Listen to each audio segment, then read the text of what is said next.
Captain Jake Morrison stared at the massive space station floating in front of his ship.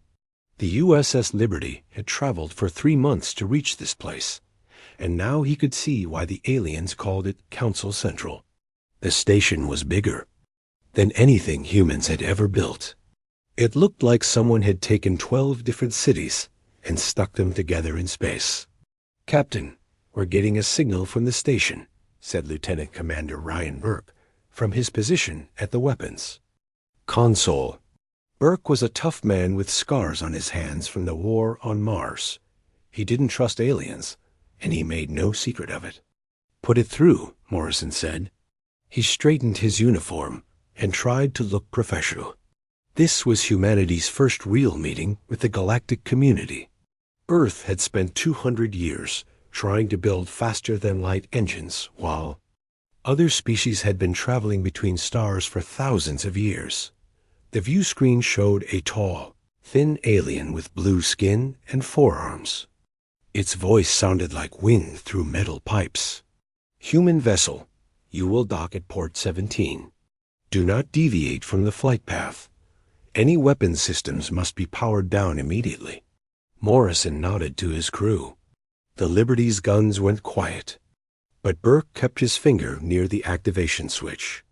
Old habits from fighting space pirates in the asteroid belt died hard. The docking process took an hour. The aliens were very careful about everything. They scanned the Liberty 6 times and made the crew fill out forms that seemed pointless. Morrison counted at least 40 different stamps and signatures required just to bring his diplomatic team aboard the station. Ambassador Lisa Hayes joined Morrison as they walked through the station's corridors. She was a smart woman who had spent years studying alien cultures from the radio signals Earth had intercepted. But seeing the real thing was different from reading about it in books. "Remember, Captain, we need to make a good impression." Hayes sighed quietly. "Humanity is asking to join a community that's been peaceful for 3,000 years. They're going to judge us based on our history of wars." Morrison understood her worry. Earth's history was full of conflicts. 2 world wars, the Mars independence struggle, fights over asteroid mining rights, and dozens of smaller battles. Humans seemed to solve problems by shooting at them first and talking later. The council chamber was enormous. Representatives from 12 different species sat in a circle around a central platform. Morrison recognized some of them from the intelligence briefings. The Zephyrians with their blue skin and extra arms. The Kelari, who looked like giant insects. The Hexarch delegation with their 6 limbs and compound eyes. High Coordinator Veltar, the Zephyrian leader, spoke first. His translator made his words sound formal and cold. The human delegation may present their request for membership in the Galactic Council. Hayes stepped forward. She had practiced this speech for months. "Honored representatives, humanity comes before you seeking friendship and cooperation. We know we are late to join your community, but we hope our enthusiasm can make up for lost time." A low sound came from several delegates. Morrison realized they were laughing at her. Veltar's 4 arms moved in what looked like dismissal. "Humanity is indeed late. Your species has spent the last millennium fighting wars, while civilized races learned to solve problems through discussion and compromise. Your military history shows over 300 major conflicts in the past 1,000 years. We've also explored our entire solar system and built colonies on 6 worlds," Hayes replied, trying to keep her voice steady. "While destroying 2 of them in the process," added Krickstahl, the Hexarch military advisor. His compound eyes reflected the chamber's lights like mirrors. "The former colony on Europa remains uninhabitable due to your nuclear weapons testing." Morrison felt his jaw tighten. Europa had been evacuated safely, and the weapons tests had been necessary to defend against asteroid impacts. But explaining that would sound like making excuses. Veltar continued speaking. "The Council has decided to offer humanity probationary membership with the following conditions. No military vessels may leave your home system. All trade agreements must be approved by the Council. Human colonies must accept cultural advisors to help reduce aggressive tendencies. A chamber fell silent. Morrison looked at Hayes and saw anger flash in her eyes. These weren't membership terms. They were surrender conditions. Before Hayes could respond, alarms began blaring throughout the station. Red lights flashed and automated voices spoke in multiple languages. Morrison's translator picked up the words pirate attack and merchant. Convoy under assault. A massive view screen descended from the chamber's ceiling. It showed space near the station, where a convoy of cargo ships was being attacked by smaller, faster vessels. The pirates were firing on defenseless merchants, while their crews tried to escape in life pods. "Security alert," announced Veltar calmly. "The Council Defense Force has been notified. They will respond according to proper procedures within 6 to 8 hours. 6 hours? Morrison couldn't believe what he was hearing.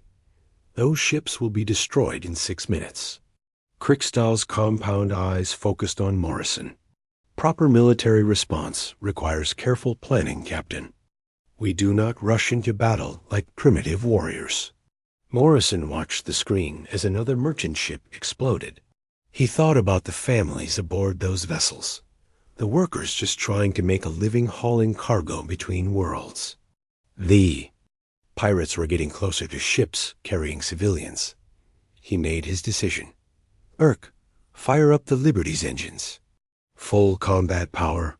Hayes grabbed his arm. "Captain, we can't leave the station without permission. It will ruin our membership." Application. "Ambassador, those people are dying right now while these folks debate proper procedures." Morrison turned to face Veltar. "High Coordinator, I'm requesting permission to assist the convoy." Veltar's 4 arms waved in what Morrison now recognized as dismissal. "Absolutely not. Human vessels are not authorized for combat operations. In Council space, you will remain docked until this situation is resolved through proper channels." Morrison looked at the screen again. 3 more cargo ships were burning. He counted at least 50 life pods floating in space, their occupants, hoping someone would rescue them before their air ran out. "Urk, undock us now." "Captain, this could mean war with the Council," Hayes said urgently. Morrison was already heading for the exit. "Maybe, but it definitely means saving lives today." The Liberty undocked without permission and accelerated. Toward the battle. Morrison's crew had fought pirates before in the asteroid belt. They knew how these scum operated. Pirates were bullies who picked on defenseless targets. They ran when faced with real opposition. 12 pirate vessels, Captain, reported Burke from his weapons station. They're using hit-and-run tactics on the convoy. No coordination or discipline. Standard anti-piracy formation, Morrison ordered. Target their engines first. If they don't surrender, we'll make the choice for them. The Liberty had been built for exploration, but Earth didn't send unarmed ships into unknown space. She carried plasma cannons, guided missiles, and defensive screens that could stop most weapons. More importantly, she carried a crew that knew how to fight. The pirates saw the Liberty coming and probably thought it was another merchant ship. They were wrong. Morrison's first missile salvo disabled 3 pirate vessels before they knew they were under attack. The plasma cannons reached out across space and touched 2 more ships, turning their hulls into glowing metal. The remaining pirates suddenly realized they were in a real fight. "This is Captain Morrison of the USS Liberty. Pirates' vessels, power down your weapons and prepare to be boarded. You have 30 seconds to comply." Instead of surrendering, the pirates tried to run. But the Liberty was faster than their old converted cargo haulers. Urk's targeting systems locked onto each fleeing ship with mathematical precision. The battle lasted exactly 12 minutes. When it was over, 3 pirate ships were destroyed. 2 were disabled and ready for boarding, and the rest had jumped to hyperspace with their hulls full of holes. More importantly, the convoy was safe. 47 cargo ships continued their journey, and rescue shuttles from the Liberty were already picking up survivors from the life pods. Morrison returned to Council Central expecting to be arrested. Instead, he found the chamber full of confused aliens trying to understand what had just happened. Their security forces were still filing reports about the pirate attack when Morrison's crew had already cleaned up the battlefield. Veltar looked at Morrison with something that might have been respect, though it was hard to tell with alien expressions. Captain Morrison, your actions were unauthorized and violated Council space law. Yes, sir, they were. However, Veltar continued slowly. 47 merchant vessels and their crews are alive because of your violation of our laws. Morrison stood at attention. High Coordinator, I understand there will be consequences, but I won't apologize for saving lives. The chamber was quiet for a long moment. Then Kriksdal spoke, his compound eyes reflecting a different kind of light. Captain, how long did your attack last?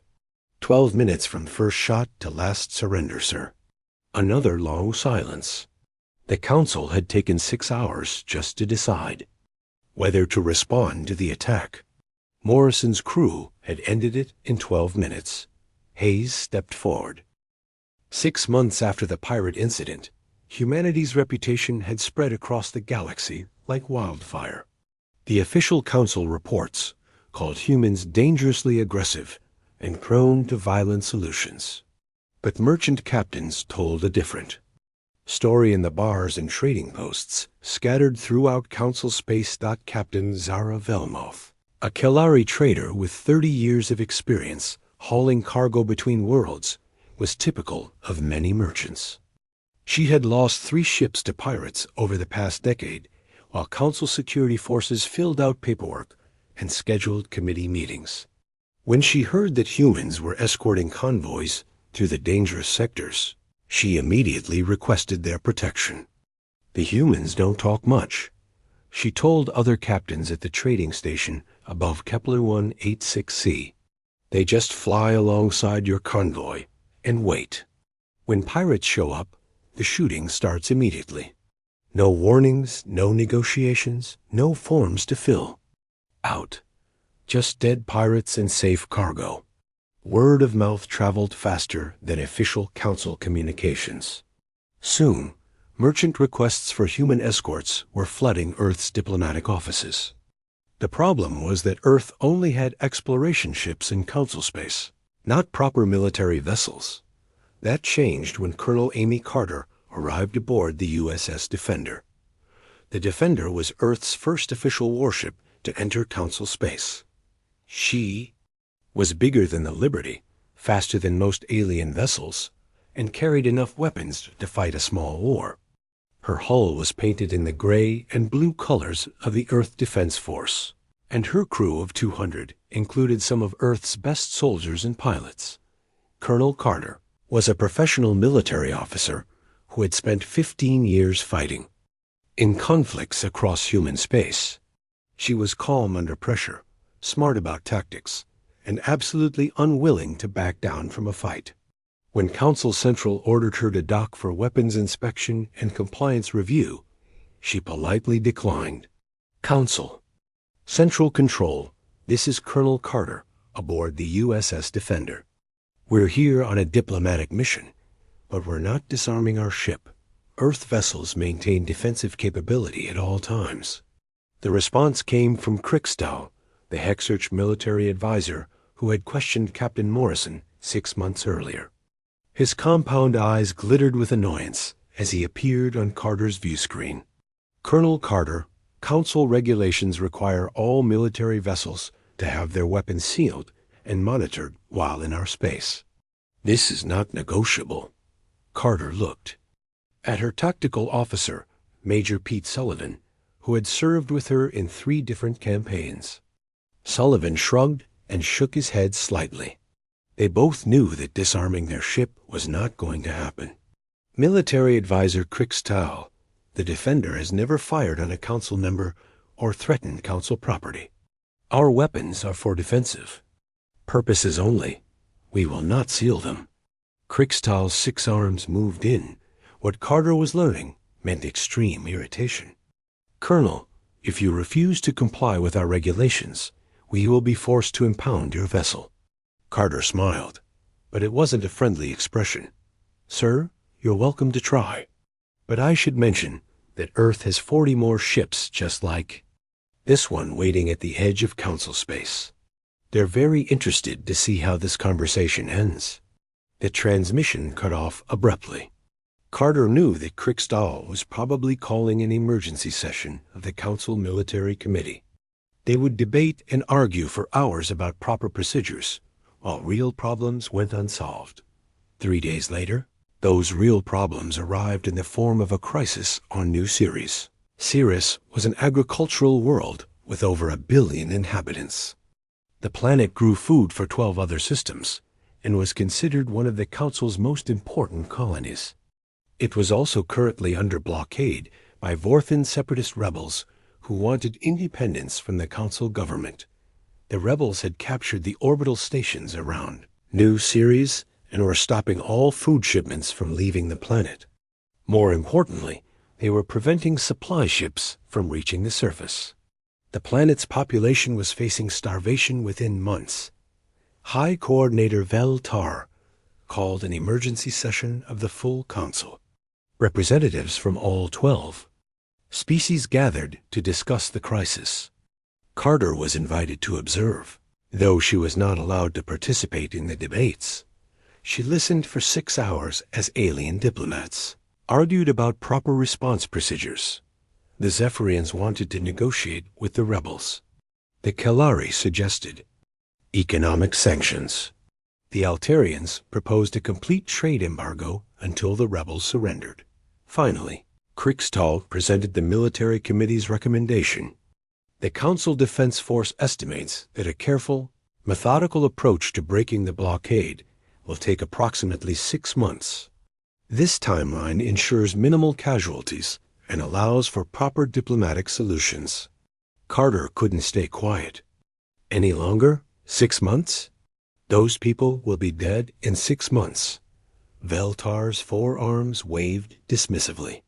Colonel Carter, you are here as an observer only. The Council does not require human input on this matter. Maybe not, but those billion people on New Ceres might have a different opinion. Carter left the Council chamber and returned to the Defender. She immediately sent a coded message to Earth Command, requesting permission to intervene. The response came back within 2 hours, signed by Admiral Tony Martinez himself. Permission granted. Clean it up fast and clean. Show them how it's done. Carter smiled and turned to her crew. Ladies and gentlemen, we're going to New Ceres. Major Sullivan, I want a full tactical assessment of the rebel positions within 12 hours. Commander Brooks, start analyzing their communication patterns. I want to know who's in charge and where they're located. Lieutenant Commander Helen Brooks was the Defender's intelligence officer. She had worked for the CIA before joining the military and knew how to find information that others missed. Within 8 hours, she had identified the rebel leadership structure and their primary command ship. Colonel, the rebels are led by a Vorthan named Vexcar. He's commanding from a converted cargo hauler called the Freedom's Voice. Take out that ship and their coordination collapses. Carter studied the tactical displays. The rebels had 23 ships of various sizes blockading New Ceres. They were spread out around the planet in a defensive formation that looked impressive but had several weak points. Major Sullivan, I want Operation Prairie Fire ready too. Launch in 18 hours.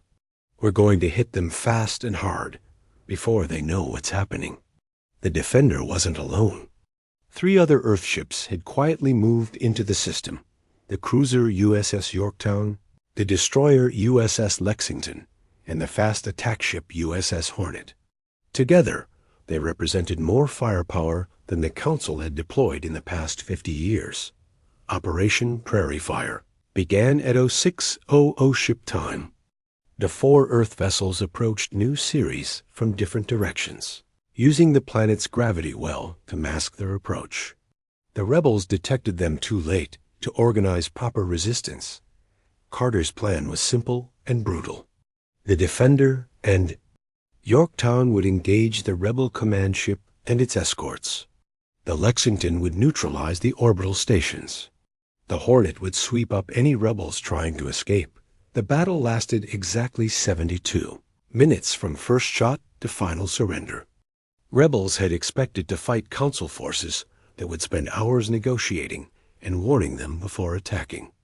Instead, they faced Earth military doctrine that treated war as a problem to be solved quickly and efficiently. Carter's missiles reached out across space and touched the Chusei Freedom's voice before the X-Car could even order his forces to battle stations. The rebel command ship's engines died, its weapons went offline, and its communication systems sparked into silence. The other rebel ships tried to fight, but they were pirates and criminals, not trained military personnel.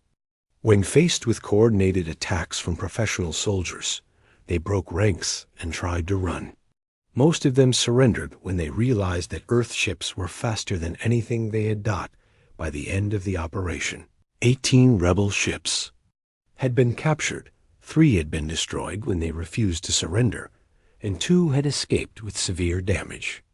More importantly, the blockade was broken, and supply ships were already heading toward New Ceres. Carter returned to Council Central, expecting to be arrested for violating Council space law. Instead, she found the Council chamber in chaos. Half the delegates were demanding her immediate expulsion from Council space.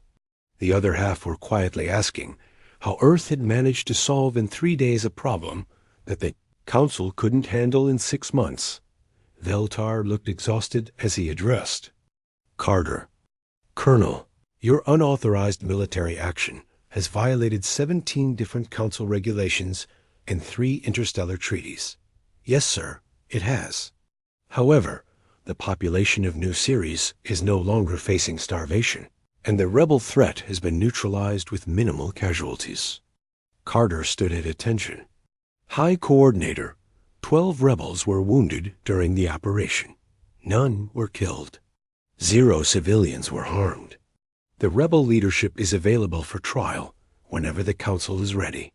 Krickstahl leaned forward, his compound eyes reflecting the chamber's lights. Colonel Carter, how did you coordinate such a complex operation so quickly? Military Advisor Krickstahl, we identified the enemy's weakness and exploited it. The rebels depended on their command ship for coordination. Remove the command ship, and the rest of the operation becomes much simpler.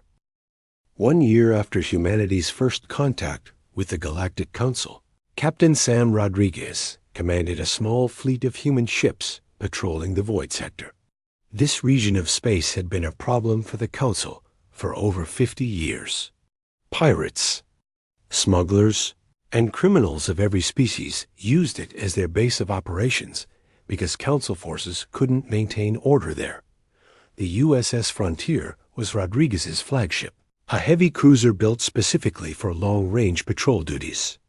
Alongside her flew the destroyers USS Phoenix and USS Eagle, plus the fast attack ships USS Viper and USS Hawk. Together, they represented more concentrated firepower than the Council had ever deployed in the void sector.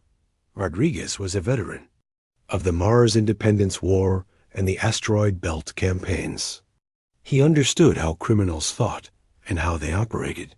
Pirates were bullies who preyed on the weak and ran from anything that could fight back. The key was making them understand that running wouldn't save them. Captain, we're receiving a priority transmission from Council intelligence, reported Lieutenant Commander Helen Brooks from her position at the communications console. Brooks had transferred from the Defender after Colonel Carter recommended her for the Void Sector assignment. The message was brief and urgent. A massive refugee convoy from Proxima 7 was heading through the Void sector, carrying 2 million civilians fleeing their planet's civil war. Intelligence sources indicated that the Crimson Syndicate was planning to attack the convoy for its cargo and to capture civilians for slave labor. Rodriguez studied the tactical display showing the convoy's route. 23 cargo ships converted to carry refugees, protected by only 4 Council escort vessels. The escorts were lightly armed patrol boats that wouldn't last 5 minutes against serious opposition. The Crimson Syndicate was the largest pirate organization in the galaxy. Their leader, a cyborg Kalari named Vex Moore, commanded over 200 ships and had grown wealthy by charging protection fees to merchant traffic. The Council had tried to negotiate with him for years, offering him legitimate business opportunities if he would stop attacking civilian ships. Vex Moore's response had been to increase his attacks and demand higher fees. What's the Council's official response to this threat? Rodriguez asked Brooks. Brooks checked her communications log. They're forming a committee to study the situation. Initial findings expected in 6 weeks. They're also scheduling diplomatic talks with Vex Moore to discuss peaceful resolution of the crisis. Rodriguez looked at his tactical officer, Major Chris Hayes, who had served with him since the asteroid campaigns. Hayes was studying the intelligence reports with the focused attention of a professional soldier. Major, what's your assessment? Hayes pointed to the star chart showing the convoy's route. Captain, the refugees will be in the Void sector for 8 days. Vex Moore has enough ships to attack them anywhere along this route. The Council escorts won't be able to stop him. Rodriguez made his decision with the quick certainty that had kept him alive through 3 wars. Set course to intercept the convoy. We're going to escort them through the Void sector. Sir, we don't have authorization from Council Command, Brooks pointed out. Rodriguez smiled grimly. Lieutenant Commander, I have authorization from my conscience. 2 million people are about to be attacked by pirates while the Council debates proper procedures. That's all the authorization I need. The human fleet reached the convoy 18 hours before Vex Moore's forces arrived. Rodriguez positioned his ships in a defensive formation around the refugee vessels, with the Frontier taking point and the smaller ships covering the flanks. The convoy was heartbreaking to see. Cargo ships never meant to carry people were packed with families fleeing the war on their homeworld. Children pressed their faces against portholes to stare at the human warships, not understanding why they had to leave everything behind. Captain Vera Chun commanded the convoy's lead escort vessel, a Council patrol boat called the Peaceful Dawn. She was grateful for human protection, but worried about the consequences. Captain Rodriguez, Vex Moore commands over 50 ships in this sector alone. Your 5 ships are outnumbered 10-1. Rodriguez had faced worse odds in the asteroid belt. Captain Chun, numbers don't matter if you use them right. Vex Moore's people are criminals and bullies. They're not used to fighting someone who shoots back. The attack came 36 hours later, just as the convoy was passing through the nebula of lost ships, a region filled with the wrecks of vessels destroyed by pirates over the centuries. It was Vex Moore's favorite hunting ground because the nebula's radiation made sensors unreliable. Rodriguez had expected this. He had positioned his ships to use the nebula's interference to his advantage, hiding his smaller vessels among the wrecks, while the Frontier acted as bait. The pirate fleet emerged from hyperspace in 3 waves. The first wave consisted of 20 fast attack ships, meant to scatter the convoy's escorts. The second wave was 30 converted cargo haulers carrying boarding parties to capture the refugee ships. The third wave held Vex Moore's command ship, the Death's Fortune, along with its heavy escorts. What the pirates found was not a helpless convoy guarded by lightly armed patrol boats. Instead, they ran into a carefully planned ambush executed by professional military personnel. Rodriguez's first missile salvo reached out through the nebula and touched 8 pirate ships before they knew they were under attack. The Phoenix and Eagle emerged from behind a derelict freighter and caught the second wave of pirates in a crossfire that turned 6 more ships into expanding clouds of wreckage. This is Captain Rodriguez of the USS Frontier to all pirate vessels. Power down your weapons and prepare to surrender. You are outgunned and surrounded. This is your only warning. Dexmoor's response came over the general communication frequency. His voice was a mechanical rasp produced by cybernetic implants that had replaced his natural vocal cords. Human Captain, you are interfering with Syndicate business. Withdraw. Now, and we will not add your ships to our collection. Rodriguez looked at the tactical display showing 2 million refugees, depending on his protection. Dexmoor, you're about to learn why humans have a reputation for being trigger-ready. We don't negotiate with pirates. The battle that followed became legendary throughout the galaxy. For 4 hours, human ships fought pirates among the wrecks of the nebula of lost ships. Rodriguez's crews used every trick they had learned fighting in asteroid fields and planetary rings. The Viper and Hawk used hit-and-run tactics, striking pirate ships and disappearing back into the nebula before return fire could reach them. The Phoenix and Eagle worked as a team, one ship drawing pirates into range while the other delivered killing shots from concealment. The Frontier took on Dexmoor's command ship directly. The Death's Fortune was twice the size of Rodriguez's cruiser and carried more guns, but it was crewed by criminals who had never fought a real military engagement. Rodriguez's gunners had trained for situations like this. They targeted the pirate ship's engines first, then its weapon systems, then its life support. Within an hour, the Death's Fortune was drifting helpless, its crew breathing emergency air and trying to keep their ship from falling apart. Lieutenant Commander Pete Sullivan led the boarding party that captured Dexmoor.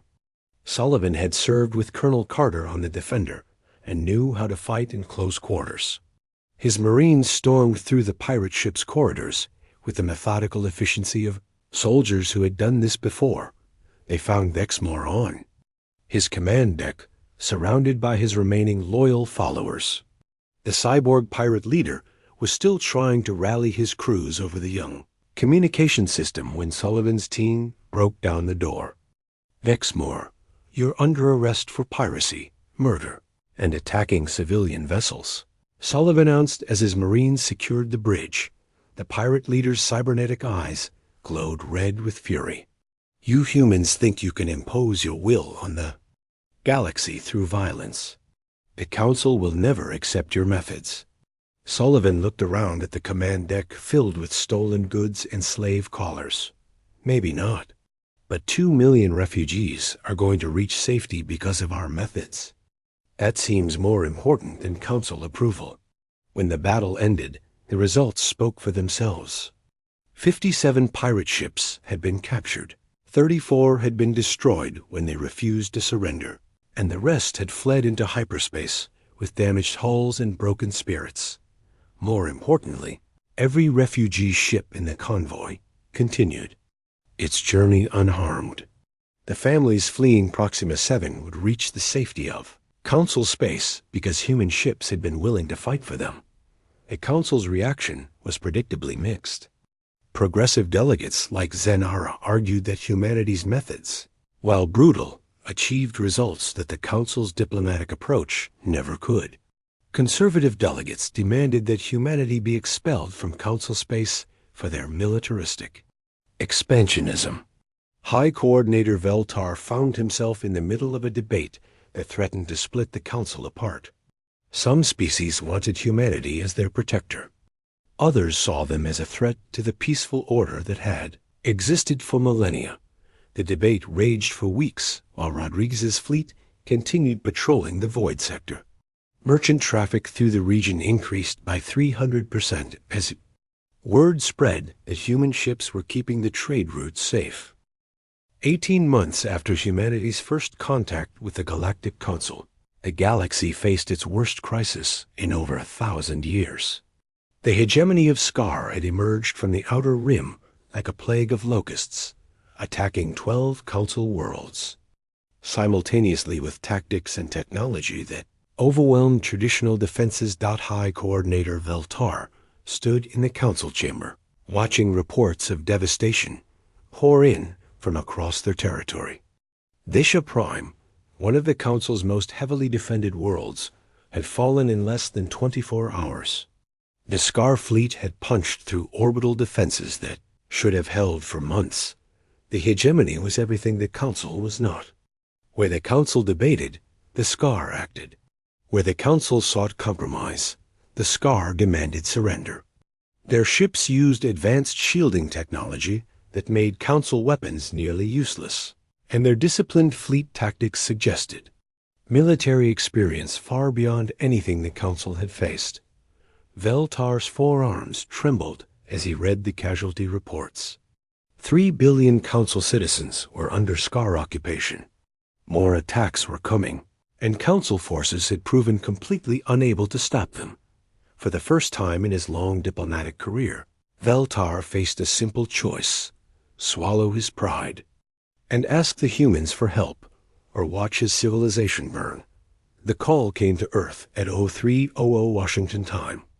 President Catherine Walsh was awakened by her military aide with news that the Galactic Council was requesting immediate assistance. Walsh had served 30 years in the Marine Corps before entering politics, and she understood military crisis better than most world leaders. "What's our current force deployment in council space?" she asked her aide while getting dressed. "Madam President, we have approximately 40 ships on patrol and escort duties. Admiral Martinez has the Fifth Fleet standing by at Earth, ready for deployment." Walsh nodded grimly. She had been expecting something like this. The Council's military was designed for peacekeeping operations and pirate suppression, not fighting a real war against a disciplined enemy. "Get me Admiral Martinez on secure communication. Tell him to prep the Fifth Fleet for immediate deployment. And get the Secretary of Defense on the line. We're going to war." The emergency council session took place via hologram with representatives participating from bunkers and evacuation ships as Scar forces continued their advance. Veltar looked exhausted as he addressed the human delegation. "President Walsh, the Galactic Council formally requests military assistance from Earth. The hegemony of Scar has proven beyond our ability to contain through conventional means." Walsh looked around at the assembled alien representatives. Many of them had spent the past 18 months complaining about human aggression and demanding restrictions on Earth's military activities. Now they needed those same aggressive humans to save their civilization. "High Coordinator, Earth is willing to assist. But if we're going to fight this war, we fight it our way. Full operational authority for human forces. No restrictions on tactics or targeting, and no committee oversight of military operations." Several council delegates started to object, but Veltar raised his forearms for silence. "President Walsh, your terms are acceptable. What do you need from us? Stay out of our way and let us work." Admiral Tony Martinez arrived in council space. Aboard his flagship, the USS Constitution, leading 27 ships that represented Earth's most advanced military technology. The Constitution was a heavy battleship that dwarfed most Council vessels. Her weapon systems included experimental plasma cannons that could punch through any known shielding, and her armor could withstand bombardment that would vaporize smaller ships. Martinez was an old soldier who had fought in every major human conflict of the past 40 years. He understood warfare at both the tactical and strategic level, and he had spent months studying intelligence reports about the hegemony of Scar. His first meeting with the surviving Council military commanders was not encouraging. They had been trying to fight the Scar using traditional Council tactics, defensive formations, careful maneuvering, and attempts to minimize casualties on both sides. "Admirals, you're fighting this war like it's a training exercise," Martinez told the assembled commanders. "The Scar are not interested in minimizing casualties. They want to conquer your territory and enslave your populations. You can't defeat an enemy like that by being polite." Military advisor Krickstall's compound eyes reflected confusion. "Admiral Martinez, what do you suggest? Our defensive strategies have proven ineffective, but we cannot simply abandon our principles of civilized warfare." Martinez pulled up a holographic display of the current battlefronts. Scar forces were advancing on multiple worlds, while Council fleets retreated or were destroyed piecemeal. "The problem is that you're reacting to their moves instead of making them react to yours. In human military doctrine, we call this seizing the initiative. You identify the enemy's center of gravity and attack it with everything you have." Major Chris Hayes, who had transferred from Captain Rodriguez's command to serve as Martinez's intelligence officer, presented his analysis of Scar military structure. Hayes had spent 6 weeks studying captured Scar communications and battle recordings. "Admiral, the hegemony's fleet coordination depends on a mobile command station called the Nexus Core. It's a massive ship that coordinates their entire war effort across multiple star systems. Take it out, and their fleet coordination collapses." Martinez studied the intelligence reports. The Nexus Core was protected by 60 Scar battleships and positioned deep in enemy territory. A direct assault would be suicide. But Martinez hadn't survived 40 years of warfare by making direct assaults when indirect approaches would work better.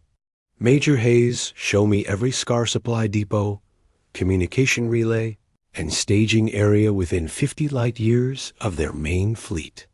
The plan that emerged was typically human in its audacity and scope.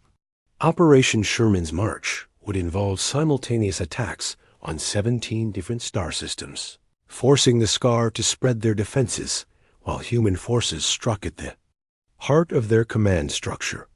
The operation began at 0600 ship time across multiple fronts.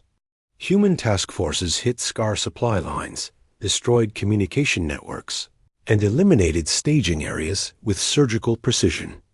Each attack was designed to force the Scar fleet to respond, drawing ships away from the protection of the Nexus Core. Captain Rodriguez, now commanding the heavy cruiser USS Yorktown, led the main assault force toward the Nexus Core's position. His task force included 12 ships handpicked for speed and firepower. Their mission was simple: penetrate enemy defenses and destroy the command station before Scar reinforcements could arrive. The approach to the Nexus Core took 3 days of careful maneuvering through enemy territory. Rodriguez's ships used every trick human forces had learned fighting in asteroid fields and planetary rings. They hid behind gas giant moons, used stellar radiation to mask their approach, and timed their movements to avoid Scar patrol routes. When they finally reached the Nexus Core's position, they found it defended by 43 Scar battleships, arranged in a defensive sphere around the massive command station. The Nexus Core itself was larger than some human space stations, bristling with weapons and protected by shields that could deflect planet-killing weapons. Rodriguez knew that a conventional attack would fail. His 12 ships couldn't match 43 battleships in direct combat. But he didn't need to win a fair fight. He needed to complete his mission. All ships, execute Plan Gamma, were going straight through them. The human task force accelerated toward the Scar defensive line at maximum speed. Instead of trying to engage the battleships, they used their superior maneuverability to slip between enemy formations. The Scar commanders, expecting a traditional fleet engagement, were caught off guard by the human willingness to accept heavy damage in exchange for reaching their target. The Yorktown took the brunt of the enemy fire as Rodriguez's ship led the charge toward the Nexus Core. Her shields failed under the concentrated bombardment and her hull began to buckle under the stress. But she kept flying, kept firing, and kept closing the distance to the command station. Lieutenant Commander Sullivan, prepare boarding parties, Rodriguez ordered as the Yorktown's weapons punched through the Nexus Corps' defenses. Sullivan had been promoted after his successful capture of the pirate leader Vexmore. He now commanded the Fifth Fleet's elite boarding teams, specialists trained for fighting inside enemy ships. His mission was to capture the Nexus Corps' command center and secure their strategic database. The boarding action was brutal and desperate. Scar defenders fought with the fanaticism of soldiers who knew their empire depended on holding their command center. Sullivan's Marines fought with the professionalism of troops who knew that billions of innocent people were counting on their success. The battle for the Nexus Corps' command center lasted 47 minutes. When it ended, Sullivan's team controlled the station's critical systems and had captured the Scar Supreme Commander. More importantly, they had downloaded the complete Scar strategic database before the enemy could destroy it. But victory came with a terrible price. As Sullivan's team secured the command center, the Scar commander activated the station's self-destruct sequence. 2 years after humanity's first contact with the Galactic Council, the war with the hegemony of Scar was over. The intelligence captured by Lieutenant Commander Sullivan's sacrifice had allowed human forces to locate and destroy every major Scar military base within 6 months. What had begun as the greatest threat the galaxy had ever faced ended with the Scar Supreme leadership surrendering unconditionally aboard Admiral Martinez's flagship. The victory celebration at Council Central was unlike anything the station had ever seen. Representatives from dozens of species gathered to honor the human forces that had saved their civilization. But the real celebration was happening in the merchant districts and civilian quarters, where ordinary people finally felt safe to travel between worlds again. President Catherine Walsh stood before the assembled Galactic Council to address the aftermath of the war. Her speech would be remembered for centuries as the moment humanity defined its place in galactic civilization. Honored representatives, when humans first came to this chamber 2 years ago, you called us late to the party, unwanted guests and trigger-ready cowboys. You were right on all counts. The chamber was silent as Walsh continued. Her voice carried the authority of someone who had led her species through its greatest military triumph. We were late because we spent centuries fighting each other instead of reaching for the stars. We were unwanted because our methods seemed crude and violent compared to your diplomatic traditions. And we were trigger-ready because we learned long ago that sometimes the only way to protect innocent people is to kill the ones threatening them. Veltar's forearms moved in what humans had learned meant respectful attention. The Zephyrian leader had changed his opinion of humanity after watching human forces save his homeworld from Scar occupation.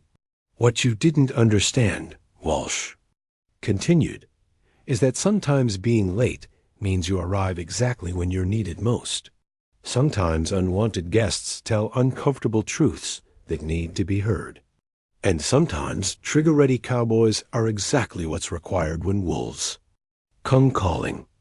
She gestured toward a holographic display showing the current state of galactic shipping lanes. For the first time in living memory, merchant vessels traveled freely throughout Council space without fear of pirate attacks. Humanity came to the galaxy as warriors and will always be warriors. But we're warriors who fight for peace, not conquest. We're soldiers who use violence to protect the innocent, not to exploit them. That might seem contradictory to you, but it's kept our world stable for over 2 centuries. The response from the Council was overwhelmingly positive. Species that had once feared human aggression now competed to host human naval bases on their worlds. The protection provided by Earthships had created an economic boom as trade routes became safe for the first time in generations. Admiral Jake Morrison, promoted after his heroic actions in the first pirate encounter, now commanded the Joint Human Council fleet that patrolled the galaxy's frontier regions. His flagship, the USS Enterprise, led a force of 60 ships, representing the largest peacekeeping operation in galactic history. Colonel Amy Carter had been promoted to general and now led the Galactic Rapid Response Force, a mixed unit of human and alien troops with authority to intervene in crises without waiting for council approval. Her headquarters on the station above New Terra coordinated rescue operations, anti-piracy campaigns, and disaster relief efforts across 12 sectors. Captain Sam Rodriguez commanded the frontier patrol forces from his base in the former Void Sector, now renamed the Protected Zone. The region that had once been the galaxy's most dangerous area was now its safest, with human ships ensuring that merchant convoys and civilian traffic could travel without fear. But not everyone in the galaxy appreciated the new order, a coalition of council species, led by conservative Zephyrian politicians and supported by former pirate organizations, began organizing opposition to human influence. They called themselves the Coalition for Galactic Stability and argued that human military dominance would eventually lead to human political control. Agent Helen Brooks, now running Earth's Galactic Intelligence Network from a secret facility in the asteroid belt, intercepted communications between coalition leaders. The messages revealed plans to eliminate key human military commanders and provoke incidents that would turn public opinion against Earth. Admiral Martinez, we have a problem, Brooks reported during a secure briefing aboard the Constitution. The coalition has recruited mercenaries and former SCAR military personnel. They're planning coordinated attacks on human bases and council worlds that rely on our protection. Martinez studied the intelligence reports with the calm attention of a professional soldier. At 73 years old, he had seen every kind of military threat the galaxy could produce. Political conspiracies were just another problem to be solved. Agent Brooks, how many ships can the coalition deploy?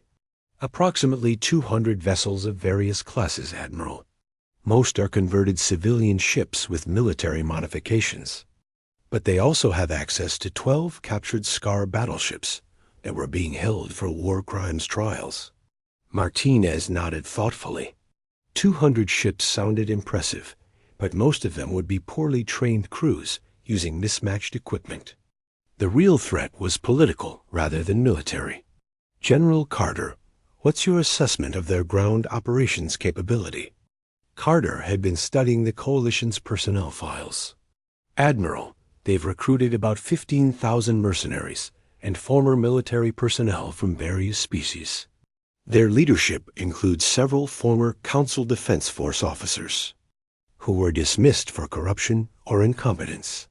The coalition's plan was revealed when they launched simultaneous attacks on human facilities in 3 different star systems. They hoped to create the impression that Earth forces were under assault throughout the galaxy, forcing a withdrawal from Council Space.